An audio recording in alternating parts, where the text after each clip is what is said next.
MSW Media.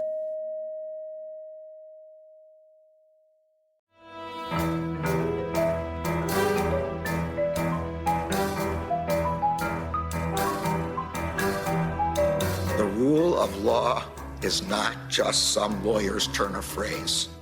It is the very foundation of our democracy. The essence of the rule of law is that like cases are treated alike.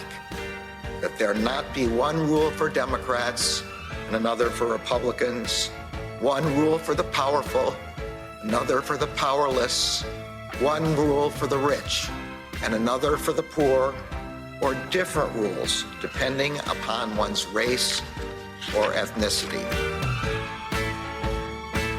To serve as Attorney General at this critical time is a calling I am honored and eager to answer.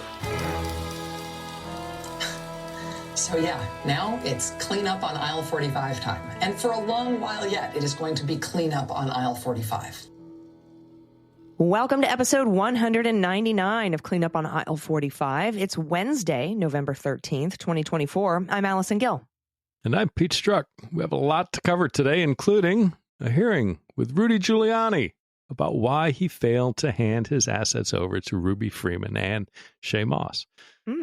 Wonderful. And Trump is beginning to announce some high-level positions in his administration as he fights to use the recess appointments clause to circumvent the Senate for his confirmations. But first, before we get into any of that, we have some new patrons to thank. So I want to thank Michael Melendez, Razur, Light to Prism to Art at yahoo.com, Lori, Barbara Jane, and Gerald Palmer. Thank you so much. We couldn't do this show without you. So we appreciate your support, especially now. We need it more than ever. And before we get into the news, I just want to let everybody know, Judge Merchan, he's the judge who, presided over the trial where Donald Trump was found guilty of 34 felony counts of falsifying business documents in the hush money election interference case. He's actually set to release his immunity ruling on Tuesday. Tomorrow, we record this show on Monday, but it comes out on Wednesday. So if there's a relevant update and relevant news there, I will break in with an update for you right now. This has been a test of the emergency breaking news system. If you heard breaking news, then you did. And if you didn't, we'll talk about it on the next episode. So, Pete, for the foreseeable future, I'm going to be around here to report on the Trump administration so we can fight to protect our institutions and ensure that the truth is out there and documented in real time. So we're going to start with this particular episode 1 week before our 200th episode anniversary. So let's get into it. First up, Trump has announced Tom Homan, who was a Project 2025 author and the architect of the family separation policy, to be his border czar. Now, the Associated Press writes, Homan was widely expected to be offered a position related to the border and Trump's pledge to launch the largest deportation operation in the country's history.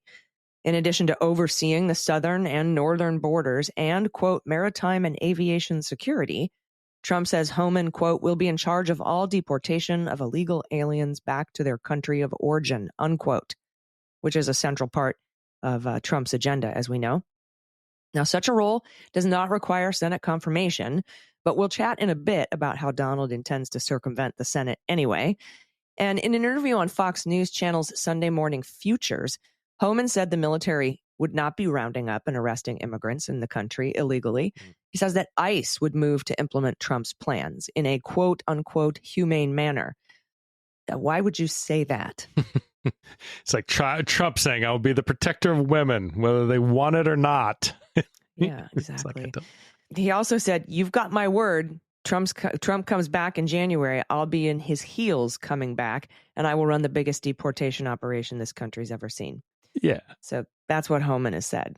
I don't know. And I mean, this is one of those things that I always wondered that, a lot of this, the question is certainly bluster. And then the question is, to the extent it's serious, I always wonder, how much people have really thought through how hard and labor intensive some of these things actually are going to be. But, NPR writes this about Homan, saying it's unclear what role Homan will take since managing immigration requires coordination between several agencies under the Department of Homeland Security. Homan, a former police officer and Border Patrol agent, has worked under 6 presidents during his 3 decades in law enforcement. He was Executive Associate Director of Enforcement and Removal Operations for Immigration and Customs Enforcement under President Obama. During that administration, ICE carried out a record number of deportations. Homan was the face of the Trump administration's crackdown on immigration during his tenure as acting director of ICE from January 2017 to June 2018. Notably, Homan was one of the architects behind its controversial family separation policy. I'd be curious to if Bartiromo asked him if he would consider that humane or not. Now, you'll remember as NPR notes that more than 5,500 children of immigrants were separated from their parents at the U.S.-Mexico border in 2018 under the administration's short-lived zero-tolerance policy. According to the Department of Homeland Security, as of April, there were still 1,401 children without confirmed reunification. Trump signed an executive order stopping family separations in June 2018 after much condemnation from lawmakers and the public, and the Biden administration officially rescinded it days after President Biden took office in 2021. So that'll come back. And nobody's going to tell him not to do it. And he's not going to listen to any backlash, right? Yeah. So Homan retired in frustration at this in 2018 when the White House failed to move his nomination towards Senate confirmation. And that's according to the Washington Post. Something else we're not going to have to worry about, apparently. He became a Fox News contributor, joined the Conservative Heritage Foundation as a visiting fellow, and contributed to writing Project 2025, the controversial blueprint for reshaping the federal government. Reshaping is doing a lot of heavy lifting there. In the days since Trump's election, immigrants' rights groups have said they stand ready to challenge his anti-migrant policies through protests, local legislation, and lawsuits. And analysts from the Brookings Institution, that's the American Enterprise Institute also, and the Niskanen Center, am I saying that right? Do you know? Yeah, Niskanen, I think. Niskanen Center, all those three. They project that lower, potentially even negative net migration to the U.S. would actually hurt the country's economy. So have all the economists. So has anybody with half a brain. Of course it will. I mean, anytime you get you look at the lower wage end of the job activity in the United States, and it's not just everybody thinks about, the day laborers who everybody swings by to pick up that maybe do your, yard landscaping work or your roofing, but everything from migrant labor working the fields in the agricultural sector. There are so many components of the U.S. economy that sometimes legal, illegal, and quasi-legal labor does. To lose that and then add tariffs on top of that, which will spike the heck out of costs across the board. I'm really wondering what happens and how long this lasts. And I'm saying all this, and in the back of my mind is still that number of 1,401 children where it's not clear that they have been reunified with their parents. 1,400 families. I mean, maybe some families with multiple children, so maybe it's less than 1,400 families. But I cannot get my head around the fact that 6 years later, children who were, at a minimum now, they are at least 6 years old, right? A 6-year-old going into kindergarten, first grade, at a minimum, possibly older, may not have been reunified with their parents. And the cruelty of that and the prospect of, and part of it, you'll remember, I think it was, Stephen Miller, maybe, if I recall correctly, saying, well, part of the reason is, yes, it's terrible, but if it's apparently so clearly terrible, that'll deter people from trying to come in illegally. So that's part of the reason we're doing it. I just, the just suffering and cruelty from that and the prospect of things like that continuing to people who can least defend themselves is just, I don't know, outrageous isn't nearly a strong enough word. Yeah, I think we're out of adjectives at this point because, the Biden-Harris administration put together a commission to help reunite these 5,500 kids, and they got about 4,100 reunited, but were unable to reunite the remaining children with their families. So it's devastating. It's absolutely devastating. I wish we had better news on that because first of all, we had Trump saying over and over again, I don't know anything about Project 2025. It's not my thing. And then immediately names Tom Homan, the border czar, who is an author of the immigration policies in Project 2025. And I fear, and I think many people do, that, he says, well, we're just going to find the criminals, the illegal aliens. But, I don't think that that's the case. And I don't think that they'll stop there. I think they'll go after legal immigrants. I think they'll go after U.S. citizens that, don't look like me and you. And so we will have to keep an eye on that.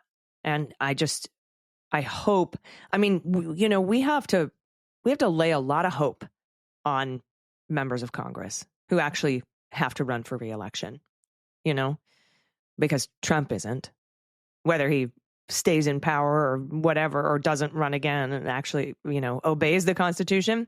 We'll see. But he doesn't care. He's not at a point where he has to think about re-election. Back in his first administration, he wanted to completely end disability benefits for veterans and VA healthcare. And he was talked out of it, saying, you will never win re-election if you do that. And that's not a consideration for him anymore, nor will he have anybody around him that will try to talk him out of it. These kinds of things. Yeah, agreed. And I think that, anybody what's amusing in a very dark way is people saying, you know what, he's not running for re-election. So, he now is the time that he knows that he can be more magnanimous and bring the country together. And after the attempts on his life, he's a different, come on. You've got almost coming up on 80 years of history of the way this man has behaved, and his vindictive nature, the cruelty has been a constant through so much of that. Any expectation that this is going to be any different this time around, when you aren't going to have the guardrails such as they were of Kirstjen Nielsen and John Kelly and Mike Pompeo, or, who's Rex Tillerson. I mean, it will be, as we'll talk about in a little bit, some of these proposed appointments and appointments that have happened, people with absolutely far less inclination, desire, or willingness to put any boundary on his worst impulses. And so the question I have is one, I don't think, frankly, Trump cares about the midterms and whether or not the House or Senate flip, assuming the House does go Republican, although it'll still be close, whatever happens. I think to your point, the best hope we have is that the self-interest of members of Congress saying, yeah, I'm, a Republican, but I can't go along with this because if I do, my constituents are not going to reelect me, is the, slender hope of having any sort of moderating influence. Usually, Pete, I have some sort of a silver lining or a positive spin. I don't on this particular issue. The only thing I can think is that we need to understand and watch and document everything that he does so that we can use that to fuel our fight against it. That's really, we're starting at such a basic level of how to respond to this. And that's right now, that's all I got. Yeah. And that's, I think, all we've got. And, the thing is not to, don't look to be happy or reassured. I mean, the best you can do is find happiness of being reassured in the idea that, get out there and participate in our democracy in the best way that you've got available to you. I mean, whether that's volunteering and, helping out those least able to protect themselves, whether it's, investigative journalism, whether it's donating good causes. I mean, this is not something where there's an immediate happy resolution. This is something where it's going to, we all need to jump in and start working to protect the democracy that we've got from becoming potentially far, far worse. Yeah, and take the fight to them. All right, we have more announcements for positions in the Trump administration. Plus, don't worry, though, we have saved Rudy for last, and it's pretty good stuff. So we will get there. Yes, it's a wafer thin, but we will get there. But we do have to take a quick break. So everybody stick around. We'll be right back.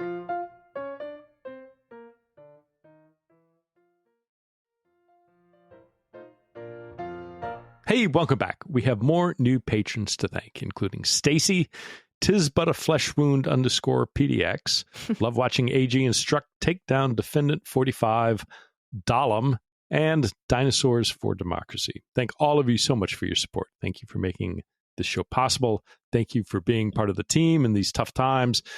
We will all get through this, and we certainly here can't do it without your support. So thank you. Now let's pivot, and we talked about Tom Homan, so let's talk about some others. We have 3 more picks for administration staff. First up, NBC writes, President-elect Donald Trump is expected to name Stephen Miller as his deputy chief of staff for policy at the White House. A source with knowledge of the transition team's plan said Monday. While Trump hasn't made his choice public yet, Vice President-elect J.D. Vance appeared to confirm the news in a post on X as he reacted to CNN's report about Miller being chosen for the role. This is another fantastic pick by the president. Congrats, Stephen, exclamation point, Vance said. Miller, a staunch hardliner on immigration policy, worked in the White House during Trump's first term in office, serving both as director of speechwriting and as a senior advisor to the president. Since leaving the White House, he has run the group America First Legal, which he founded with former Trump chief of staff Mark Meadows. Yeah. Now, next up, as chief of staff, Trump has named Susie Wiles. Law and Crime writes, a Republican Party operative tapped to become chief of staff in the second Trump administration previously caught the eye of special counsel Jack Smith in the Mar-a-Lago documents probe. On Thursday, President-elect Donald Trump announced that Susie Wiles will fill the hugely influential role, one often considered the most powerful unelected position in the executive branch. She'll be the first woman to serve as White House chief of staff. Wiles is a veteran of GOP politics dating back to the 70s and originally worked with Trump during his 2016 presidential run. She ran his operations in Florida. She then went on to help Republican Governor Ron DeSantis win his election in 2018, but those two parted ways under a cloud of acrimony in 2019, and Wiles headed back to Trump. In 2023, the soon-to-be defunct special counsel's office took an interest in 2 incidents during Wiles' tenure as the CEO of the Trump Save America PAC, to which the 45th president elevated her in March of 2021. Yeah, and since Wiles took the reins, the Political Action Committee has spent substantial, again, doing quite a bit of heavy lifting for a huge amount of money on legal defense efforts for the 45th and soon-to-be 47th president and several others caught up in various Trump-related dragnets spread throughout 4 jurisdictions across the country. You mentioned Jack Smith. Well, here's what Jack Smith refers to talking about Wiles as follows, quote, in August or September 2021, when he was no longer president, Trump met in his office at the Bedminster Club with a representative of his Political Action Committee, the PAC representative. During the meeting, Trump commented that an ongoing military operation in Country B was not going well. Trump showed the PAC representative a classified map of Country B and told the PAC representative that he should not be showing the map to the PAC representative and not to get too close. The PAC representative did not have a security clearance or any need to know classified information about the military operation. Yeah, the don't get too close cracks me up. Like, you can look at it, but don't get too close to it. That's how classified documents work, right? Yes. And the superseding indictment, when he came out with the superseding indictment, the one that added Walt Nauta and Carlos de Oliveira, special counsel referred to her again, writing just over 2 weeks after the FBI discovered classified documents in the storage room in Trump's office. On August 26, 2022, Walt Nauta called Trump Employee 5 and said words to the effect of, someone just wants to make sure Carlos is good. In response, Trump Employee 5 told Nauta that de Oliveira was loyal and that de Oliveira would not do anything to affect his relationship with Trump. That same day, at Nauta's request, Trump Employee 5 confirmed in a Signal chat group with Nauta and the PAC representative that de Oliveira was loyal. That same day, Trump called de Oliveira and told de Oliveira that Trump would get de Oliveira a lawyer. So she was also in that chat about confirming loyalty with yes, with before, and confirming loyalty in the context of confirming that, yes, we'll get you an attorney. But, not that there's any conditional relationship between those two things whatsoever. But, sure, it's all fine. And I'm just thinking we may not even, depending on where Jack goes, and I'm sure, you and Andy are talking about it, we may not ever hear what the 11th Circuit thinks about all of this based on what is rolling down the pike. But right. Anyway, this, Less grumbling, more news. This from NBC News. President-elect Donald Trump has tapped House Republican Conference Chair and longtime ally, Smiley Representative Elise Stefanik of New York, to serve as ambassador to the United Nations. The Trump transition official confirmed to NBC News on Monday. Stefanik is Trump's first cabinet pick for his second term in the White House. A day before last week's election, Stefanik reiterated her call for the defunding of the United Nations Relief and Works Agency for Palestine refugees in the Near East. Any appointments by Trump that lead to vacancies in the House could prove problematic for House Republicans. While they could maintain control of the lower chamber, an election outcome that NBC News has not yet called, their margin will be slim, and they struggled throughout the last Congress to maintain effective control of the body with few votes to spare. And you know what? I don't see that changing anytime soon. I think a lot of these districts that flipped were close districts, and the voters are not going to have a lot of tolerance for craziness, in 2 years. It's not like you're coming from a solid red district that you can do whatever you want. You're going to be safe. A lot of these seats are not safe at all. And so I think the chaos that, frankly, we saw just trying to get Mike Johnson confirmed as Speaker, again, assuming if the numbers break the way they do and the Republicans take control of the House, it's going to be worse than it's been the past 2 years, for sure. Oh, yeah. The infighting is going to be 10 times what it was, off the charts. A couple other points here. We talked a lot about this actually in his first term. Trump really liked acting cabinet members, which is it's a trick he learned from Putin, right? Putin was to just have everybody be acting, because you get to circumvent some stuff. And we're going to talk a little bit about other ways he's going to circumvent Congress or the Senate to get these confirmations through, thanks to a great One First blog entry by Steve Vladeck. We're going to talk about that in the next block. But he's always liked acting cabinet members, and we'll talk about how long they can stay. We also know that Elon Musk and RFK Jr. are playing significant roles in the staffing of this administration. I know Musk was pulling for Rick Scott to be a Senate Majority Leader for the Republicans, and he went from 11 votes to 66 votes on that, or 66%, not 66 votes. And he's been down, I think, Pete, correct me if I'm wrong, at Mar-a-Lago since election night. Yes. Yeah. And, on all kinds of phone calls. And the question is, going back to somebody made the joke about, because Trump took a photo on election night, I think, of the extended family with Eric and Laura and Don Jr. and Kim and everybody, right? And, what's his name? Tomboy, Barron.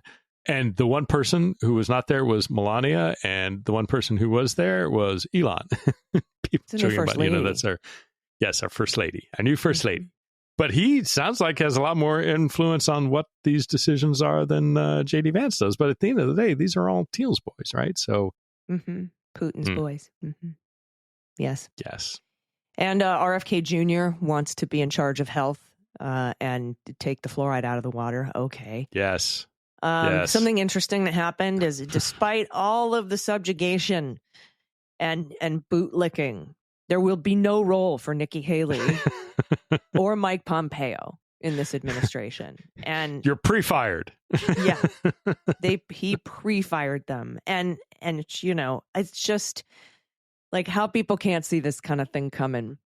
They do their best to kiss his ass, and then when he dogs them, they're like, "Well, I'm shocked. What happened?" There's just no loyalty. Although John Thune has gone and deleted all of his text messages talking bad about the administration and J.D. Vance and whatnot, because that's not good for him, because he's trying to also be majority leader along with Cornyn. But Musk wants Rick Scott. That's probably where it's headed. But Rick Grinnell and Marco Rubio are being considered for the Secretary of State, which is just embarrassing. These are all just so embarrassing.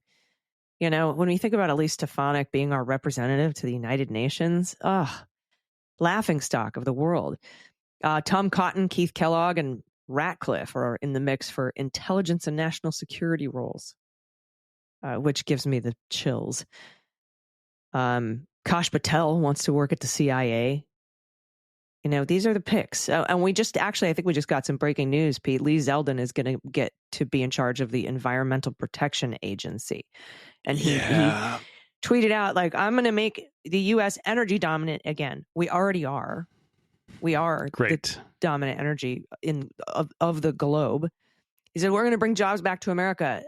That's what Biden did. 800,000 manufacturing jobs alone. We're going to revitalize our auto industry. United Auto Workers, unanimously backed Harris and Biden. He walked a picket line, but these guys set up fake union shops with fake union workers and paid like 5 figures to get that done. So that's, I doubt, is going to happen. I don't think anything like that'll happen. And that's why I think like states like California are so important, New York, because we are one of the biggest consumers of automobiles. So we kind of use our wallets to set the standards, right? That's why California sets the standards for like miles per gallon or electric vehicles and things like that, is because our buying power is so massive. So that is, honestly, our buying power is kind of one check on this guy. But I mean, Lee Zeldin for the EPA. And the League of Conservation Voters, or the LCV, they're a nonprofit organization that tracks like legislators and figures out, okay, whether or not they are friendly or not friendly to environmental causes. You'll be happy to, and they give scorecards to every representative and senator out there. You'll be happy to know that while he wasn't in office in 2023, LCV gives him a lifetime score towards the environment of 14%. Which maybe 14 is the magic number, because he had 2 zeros, and that's the number of kids who still haven't been repatriated with their parents. But 14%. In terms of a record for, helping environmental causes. And he did, he was talking about, energy, and at the end he tacked on and access to clean air and water. Okay, great. Really feels like a sort of meaningless tack on, but 14% is not. He's not going to protect clean air and water. They want to gut regulations. And now they've got the overturned Chevron doctrine to do it. And now they're going to replace Alito and Thomas with some nice, fresh 30-year-old fascists. Yeah. What's been interesting to watch, I mean, one, I did hear Tom Cotton, I think, said he is not interested. Thank you very much. I enjoy being a senator, and that he is going to stay, I think, which is probably shows a great deal of smarts on Tom Cotton's part. But what's interesting is reading between the line, and some folks, I think it might have been on either Notice or Politico, talking about some of the infighting to get Trump's ear. On the one hand, you've got Tucker and Tulsi Gabbard, and to a certain extent, Elon Musk. And on the other hand, you had people like Mike Pompeo and Nikki Haley, and fighting about who's going to be, because some of them are, pro-international democracy causes. We need to stand with Ukraine. We need to push back on the, incursions of Russia and other totalitarian regimes across democracy or democratic movements around the globe. In that it looks like in some of these, the pre-firing of Pompeo and Haley was as a result of Tucker and others saying, no, they're terrible and awful, don't do it. And in the same breath, the rumors that Tulsi Gabbard, in addition to Kash Patel, is headed to a national security type job somewhere in the administration, which is fantastic. Yes. All right, we're going to talk about what Steve Vladeck has to say about bypassing Senate confirmation using recess appointments clause of the Constitution, but we have to take one more quick break. So everybody stick around. We'll be right back.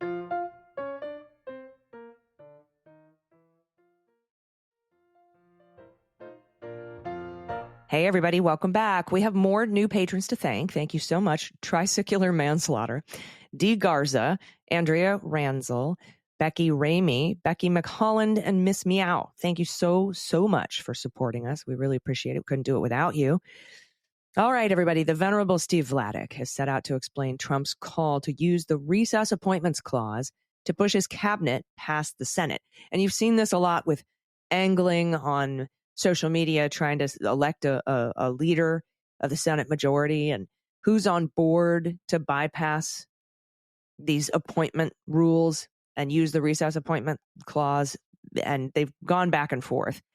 But it appears Rick Scott is like 100% on board. Here's what Steve writes for his Substack. It's called One First. You should subscribe immediately. President-elect Trump floated the possibility that he'll use the recess appointments clause to bypass Senate confirmation for many of his nominees, insisting on social media that whoever seeks leadership positions in the Senate must support such a move. Elon Musk also tweeted that without recess appointments, quote, it will take 2 years or more to confirm the new administration because they're so very confident in the level of competency and skill and experience of their nominees that it would take 2 years to confirm them. That's how good they are. Leaving aside the remarkably crass politics of such a move and a senator who would so quickly yield the Senate's most important constitutional responsibility in the name of leading a thus marginalized body, it seems worth diving a bit deeper into what exactly the Supreme Court has had to say about such a move. Alas, it's almost certainly constitutional. The harder question of whether Trump could use a similar end run to install new justices if and when a vacancy arises. Yes, but not for long, he says. If nothing else, we're already seeing just how much a second-term President Trump will transcend even those few political norms that constrained him during his first term.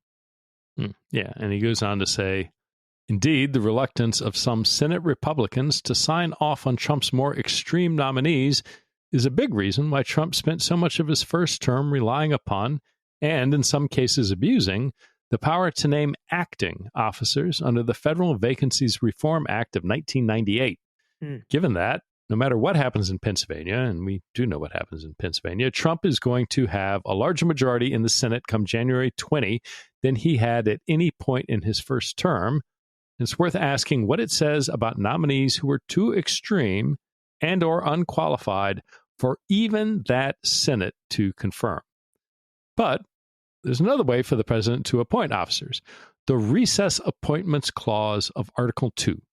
Per that provision, quote, the president shall have power to fill up all vacancies that may happen during the recess of the Senate by granting commissions which shall expire at the end of their next session. Unlike acting office holders, where there are both formal and informal ways in which they have less power than confirmed officers, individuals who receive recess appointments hold the office in exactly the same manner as if they had been confirmed by the Senate, albeit only until the expiration of the Senate's next session, which, absent some unforeseen development, would be no later than January 3, 2027. And Steve goes on to say the last time either chamber adjourned before mid-December was 2002. The Senate instead began using pro forma sessions in the mid-2000s, at least partly to prevent President G.W. Bush from making recess appointments. In the early 2010s, Obama nevertheless sought to make such appointments, only to be rebuffed by the Supreme Court. In its 2014 ruling in Noel Canning v. NLRB, the court held that pro forma sessions of the Senate are still sessions for constitutional purposes and not recesses. But it also accepted the Justice Department's argument that a recess for purposes of the Recess Appointments Clause can occur during a session of Congress and not just between them.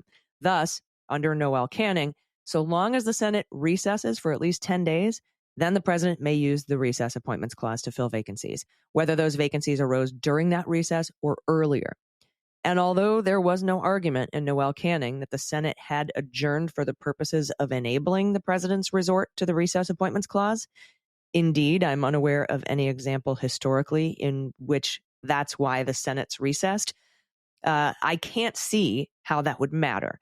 Adjourning is adjourning. Adjournment is adjournment, regardless of the reason why the Senate is doing it. There ought to be political consequences for the Senate so meekly surrendering one of its critical constitutional checks on the executive branch, but I'm not sure, at least under Noel Canning, that there can be constitutional consequences for this. Yeah, and he continues, to be sure, some have suggested that this, quote, recess so Trump can appoint whoever he wants, unquote, maneuver would be subject to the filibuster. But my own understanding of Senate rules is to the contrary. Motions to adjourn are not debatable and thus not subject to cloture. The only other constitutional requirement is the mandate in Article 1, Section 5, that the House consent to a recess that's longer than 3 days. But even if it doesn't, Article 2, Section 3 authorizes the president, in case of disagreement between the House and the Senate with respect to the time of adjournment, to adjourn them to such time as he shall think proper. Thus, even if the House didn't acquiesce, the president could resolve the disagreement over adjournment unilaterally. In other words, so long as the Senate Majority Leader is willing to move an adjournment motion, and so long as a majority of the Senate is willing to vote in favor, nothing would stop this transparent end run around the Senate from succeeding. Indeed, it's possible that there are at least some senators who might balk at voting to confirm particular nominees who would nevertheless be willing to go along with adjournment entirely to avoid having to vote up or down on Akash Patel, Mike Flynn, or the like. That exact institutional cowardice calculus appears to be what President-elect Trump is counting upon. And he says, finally, although the commentary thus far has been focused on executive branch offices, in a world in which President Trump is able to use recess appointments at some point during his term, there is a separate and not fully settled question about whether that power extends to the appointment of Article III federal judges, including Supreme Court justices. The complication arises from the seeming conflict between Article III's mandate that judges and justices shall hold their offices during good behavior and the mandate of the recess appointments clause that their commissions would expire at the end of the next session, right? 2027, regardless of how good their behavior has been. That's where we run into the hiccup for justices and federal judges, for that matter, because they're all lifetime appointments. The conflict notwithstanding, historically, there have been a number of recess-appointed federal judges, including 14 Supreme Court justices. But the understanding animating all of those appointments is that they are temporary and expire absent Senate confirmation, notwithstanding the good behavior clause of Article III. Thus, although lower courts have rejected constitutional challenges to the recess appointment of the Article III judges, most recently, when the en banc 11th Circuit in 2004 rejected a challenge to the appointment of now Chief Judge William Pryor, the assumption all along has been that those commissions expire when any other recess appointment does, for example, at the end of the next session of the Senate. So that's maybe something stopping it from happening, but we'll see. Yeah. The most recent example in support of this understanding also comes from 2004, when Judge Charles Pickering, who received a recess appointment to the Fifth Circuit in January of that year, resigned in December when it became clear that he was not going to be confirmed. And most famously, the second Chief Justice of the United States, John Rutledge, was rejected by the Senate 1410 after he had been recess appointed by President George Washington. Rutledge, too, resigned before the Senate session formally ended. So both early and consistent historical practice support this understanding that recess appointments of Article III judges and justices are constitutional and that they are brief. Of course, just because something is constitutional doesn't mean it's a good idea. The Senate even adopted a Sense of the Senate resolution in 1960, specifically arguing otherwise with respect to recess appointments of Supreme Court justices. After all, a recess-appointed judge or justice remains dependent upon both the President and the Senate for their permanent confirmation, and therefore lacks the independence until that point that Article III seeks to create and require. But here we are. So it's possible that Justice Potter Stewart will not be the last Supreme Court justice to receive a recess appointment. And, you know, I got to believe that Steve Vladeck was writing firmly tongue-in-cheek that, of course, Trump would be thrilled to have a Supreme Court justice beholden to him, lacking the independence that Article III seeks to create and require. He would like nothing more than to have somebody relying on his good graces to stay in that spot. You know, the only good news is whatever horrible, terrible things they might do would run when, you know, they turn into the pumpkin in 2027. But that's a long time. And the question would be like, who do you, part of it's people are saying, well, look, you know, Alito and Thomas or whoever else is going to leave, Roberts, if he is going to leave, they got to leave before the Senate presumably flips back in at the midterms in 2026. But the point to this is like, well, it might even, I mean, you know, they'd have to recess and get that through a Democratic majority, I guess. But I would be shocked if Trump was not going to go exercise this, particularly if it is constitutional. Right. Yeah, and we'll see. And like you said, we have a much, much better Senate map on the Democrat side in 2026. So we'll see what happens. Everybody, we have some much better, brighter spots ahead in the next block for you. But we have to take one more quick break. So stick around. We'll be right back.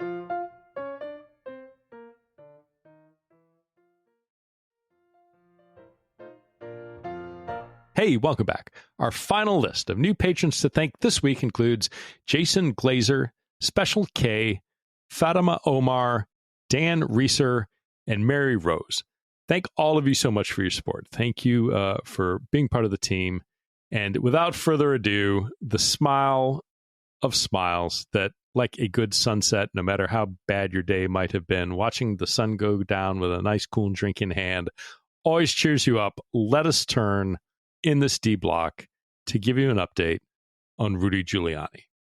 Now, when we last saw the former New York mayor, he was being muted by a judge during a virtual hearing, like judge clicking off his microphone. But this week, Ruby Freeman and Shay Moss's lawyers wrote to the judge and informed him that the 7 days Rudy had to hand everything over to the receivership had passed, and that they were unable to find any of his belongings save his actual New York apartment.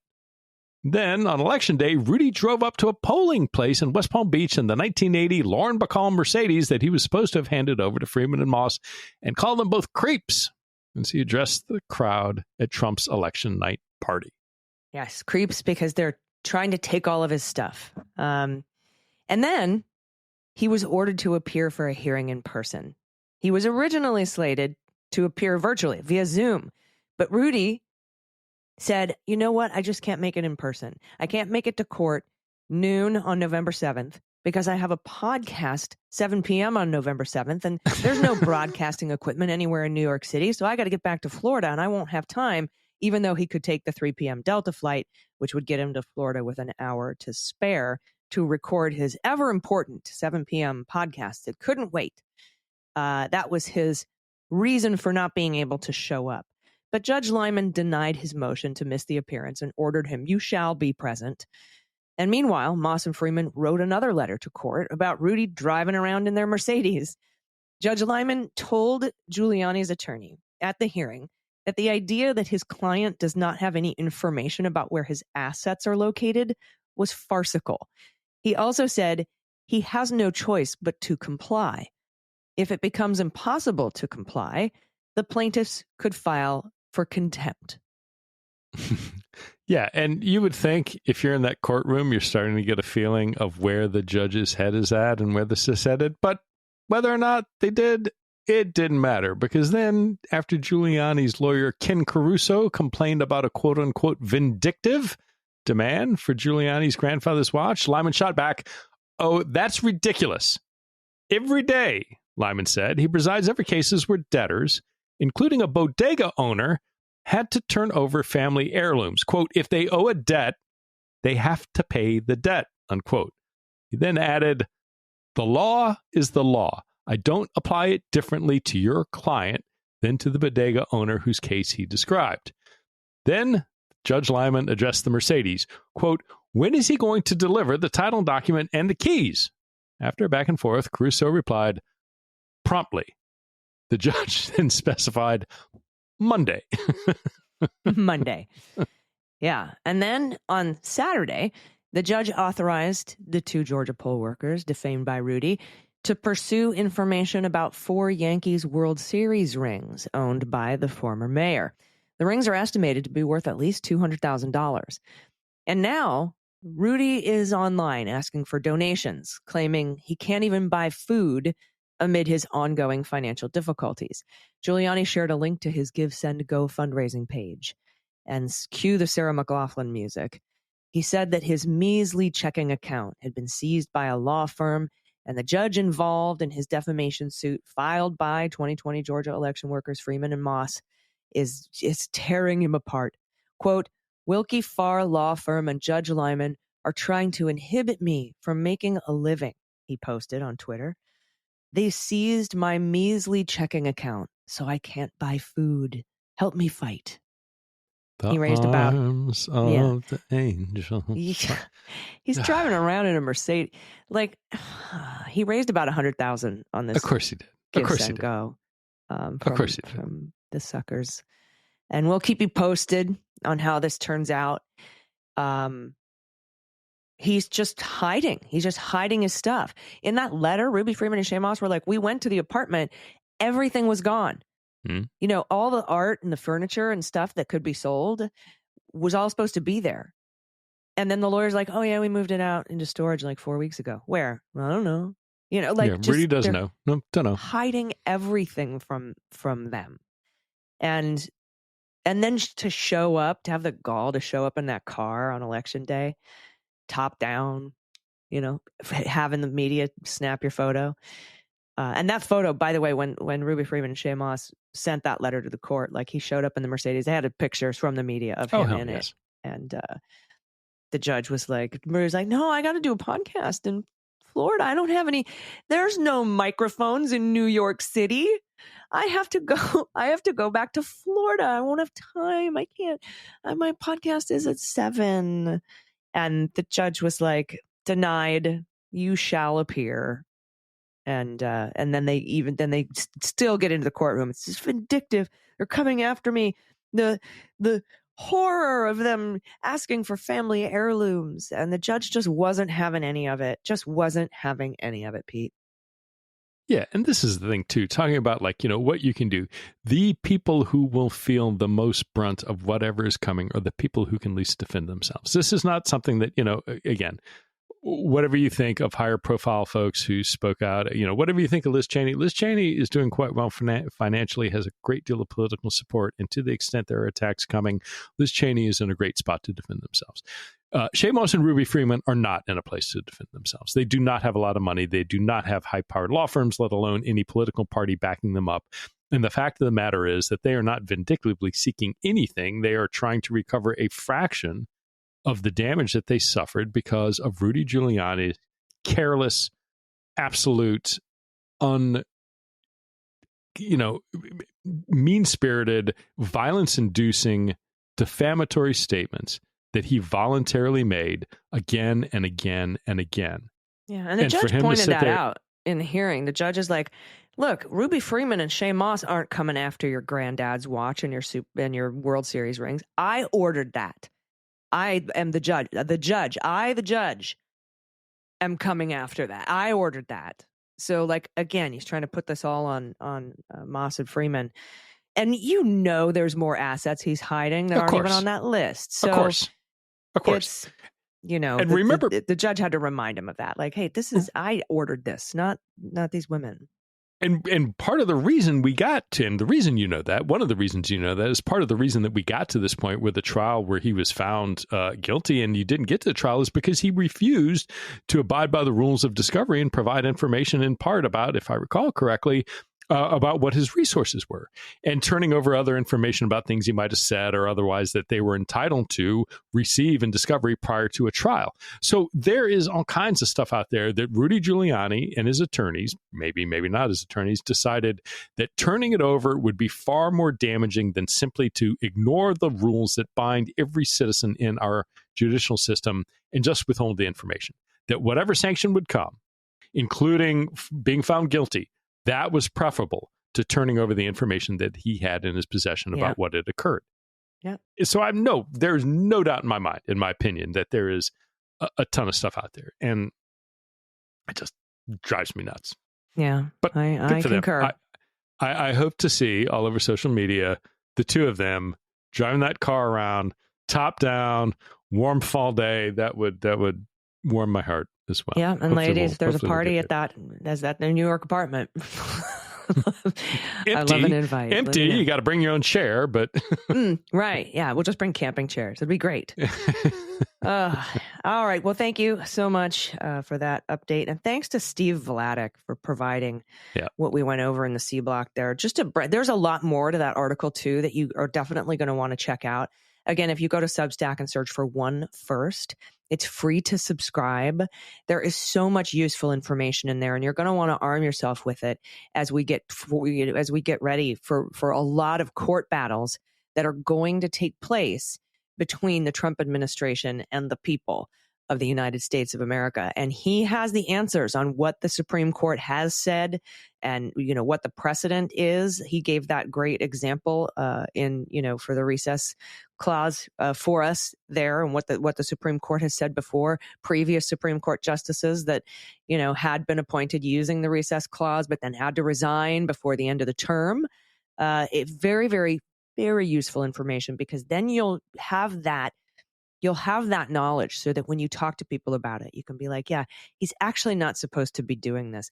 Let me tell you how far out of bounds the rule of law this lies, and I think that that's something that's going to be really important for us to have in the next 4 years: information and facts, because it's kind of all we got right now, and each other. So, speaking of that, thank you to our patrons.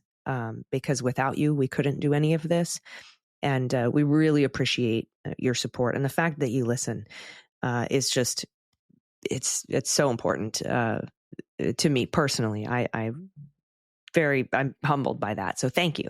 And we'll be back for a bonus episode this weekend, of course, for patrons. And if you, if you want to sign up, you can sign up to become a patron at patreon.com/aisle45pod, which is AISLE45POD. Pete, do you have any final thoughts before we get out of here today? No, I think we want to end it on this up note with Rudy. Yeah, honestly. no, find the things look, I mean, some of this is like grounding yourself in things that you find joy and happiness in, because I've found that since the election, I still log on to Twitter, I still watch a little news, but my consumption has decreased.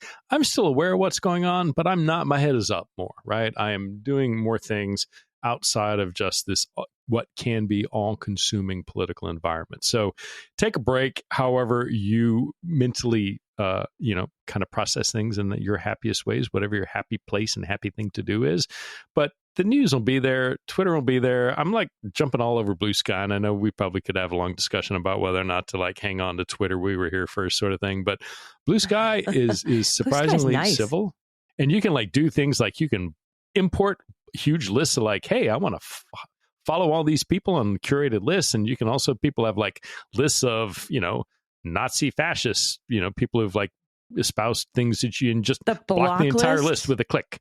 Are incredible. So and you know what else is cool about those block lists? Once you subscribe the block list and block everybody on it, if anybody's added to it after that, they're automatically blocked. You don't have to keep going in and blocking. It's anybody who jumps onto that list, or anybody who adds somebody to that list, bam, automatically. And the starter packs are great. I've shared quite a bit of them on my feed. I'm at Mueller, She Wrote at Blue Sky. So come over to where it doesn't smell like feet, because I'm really getting the sense in the past week in particular, everybody was oh, Twitter's done. And it, people held on through the election. And then the question was, okay, is it going to be Threads? Is it going to be Blue Sky? Is it going to be Mastodon? But it really seems like there's a critical mass forming around Blue Sky, where I'm starting to see now, I can go on there and I'm wait a minute, people are really posting in depth and in volume. And it's I'm thinking maybe, the next thing, until it's not the next thing. But I do think, and particularly with, the more Elon is down at Mar-a-Lago and, advising and encouraging recess appointments, I think, at some point, X and Truth Social will merge to be the propaganda arm of the administration, and, that the transition will be complete. But get, and disclaimer, we know it's owned by a billionaire, and billionaires aren't our friends. We know. You don't have to tell us. You're going to be hard pressed to find a critical mass site of gathering of ideas. Unfortunately, it's not owned by Ben. I know there are some mastodons out there, Spoutable. Those are great. Threads is owned by Zuck, so you're there if that's the thing. I mean, you still got to deal with Zuck, who won't let me post my Substack, by the way. He's like, you're trying to get clicks. And I'm like, yeah, I'm trying to get people to read my article, you weirdo. I don't know. I mean, I think it's probably the content. But anyway, we are well aware that all of these, many of these social media sites are owned by millionaires. I know, I've heard your objections. And we're also aware of the risks of that. So thank you. But yeah, I think you're right. That's where everybody's going. All the people, at least that I follow and trust to get my information from, seem to be there. And it might end up becoming a place where we can now get breaking news, because currently Twitter is still king of breaking news sites, but maybe that'll filter over once enough people are on Blue Sky as well. But you can find me literally on every social media app at Mueller, She Wrote. Seriously, any of them. I'm on all of them. So come follow. And appreciate you. All right, we'll be back, like I said, this weekend with a bonus episode. Next week with a main episode, episode 200, our 200th show anniversary. So yeah, everybody, we will see you on the bonus episode this week, public episode next week. I've been Allison Gill. And I'm Pete Struck. Cleanup on Aisle 45 is written, researched, and produced by Allison Gill, with editing by Molly Hockey. Our art and logo design are by Joelle Reeder and Moxie Design Studios, and our music is composed and performed by Adam Orr. Cleanup on Aisle 45 is a proud member of the MSW Media Network, a collection of creator-owned podcasts dedicated to news, politics, and justice. For more information, visit mswmedia.com.